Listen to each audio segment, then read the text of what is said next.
Ada cerita yang menarik, yaitu tentang sebab perlunya Allah memanggil langsung para Nabi Muhammad SAW untuk bermi'raj dalam penyampaian waktu sholat. Terlepas dari takdir, memang Allah telah mempersiapkan Sidratul Muntaha, tempat penyampaian wahyu itu. Syahdan, suatu ketika bumi berdebat dengan langit. Bumi berkata, "Aku lebih baik darimu, wahai langit, karena Allah Ta'ala telah menghiasiku dengan daratan, lautan, sungai-sungai, gunung, dan lain sebagainya." Langit tidak mau kalah dengan menjawab, "Saya lebih baik darimu, wahai bumi, karena matahari, bulan, bintang-bintang, gugusan-gugusan galaksi, ars, kursi, dan surga ada di langit." Bumi berkilah. Di Baitullah para nabi, rasul, wali, dan kaum mukminin berziarah dan bertawaf. Di Baitul Ma'mur, para malaikat langit juga bertawaf. Lalu di surga, arwah para nabi, rasul, wali, dan orang-orang saleh bersemayam. Jawab langit. Bumi pun berkata lagi, "Itu semua tidak sebanding. Sesungguhnya pemimpin para rasul dan para nabi terakhir serta kekasih Allah, Tuhan semesta alam, merupakan kejadian yang lebih baik dari itu semua. Kesempurnaan penghormatan kepada rasul berada padaku, dan syariatnya berjalan di bumi."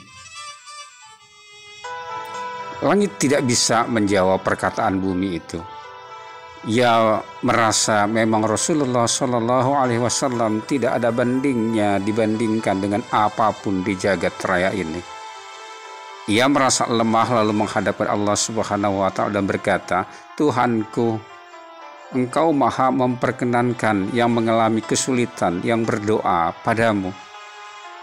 Aku merasa lemah dan tidak bisa menjawab debatan bumi. Aku mohon naikkan Muhammad SAW kepadaku yang membuatku akan mulia, sebagaimana Engkau telah membuat bumi gembira dengan keindahan Rasul dan karenanya bumi menjadi mulia." Allah Subhanahu wa Ta'ala menerima doa langit dan mewahyukan kepada Jibril di malam ke-27 pada bulan Rajab, "Jangan engkau bertasbih malam ini, dan engkau Israel jangan mencabut nyawa malam ini." Jibril pun menjawab, "Apakah kiamat sudah datang sekarang ini?" Allah menjawab, "Tidak, wahai Jibril. Tetapi pergilah ke surga dan ambillah buruk. Bawalah ia kepada Muhammad." Jibril bergegas menuju surga dan melihat ada 40.000 buruk terhampar di kebun surga dengan tanda di dahinya tulisan Muhammad. Di antara buruk-buruk itu Jibril melihat satu buruk yang kepalanya tertunduk, menangis dan berlinang air matanya. Jibril pun berkata, "Ada apa gerangan, wahai buruk?"